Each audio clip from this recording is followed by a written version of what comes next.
बकरा ईद का नमाज का तरीका। सबसे पहले नियत करे।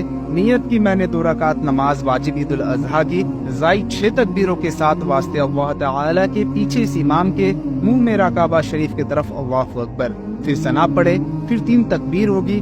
पहली तकबीर में दोनों हाथ कानों तक उठाए और अल्लाहु अकबर कहते हुए छोड़ दे।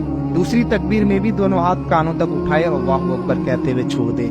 तीसरी तकबीर में दोनों हाथ कानों तक उठाए और अल्लाहु अकबर कहते हुए हाथ बांध ले। अब यहाँ पे इमाम की रत करेंगे, फिर इसके बाद रुकू करे और सजदे करने के बाद दूसरी रकात के लिए खड़े हो जाए। अब यहाँ पे इमाम की रत करेंगे। रुकू में जाने से पहले तकबीर कही जाएगी। पहली तकबीर में दोनों हाथ कानों तक उठाए और अल्लाहु अकबर कहते हुए छोड़ दे।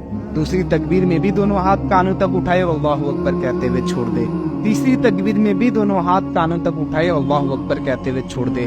फिर इसके बाद अल्लाहु अकबर कहते हुए रुकू में जाए और अब बाकी नमाजों की तरह भी इस नमाज को मुकम्मल करे और इस वीडियो को सवाब की नियत से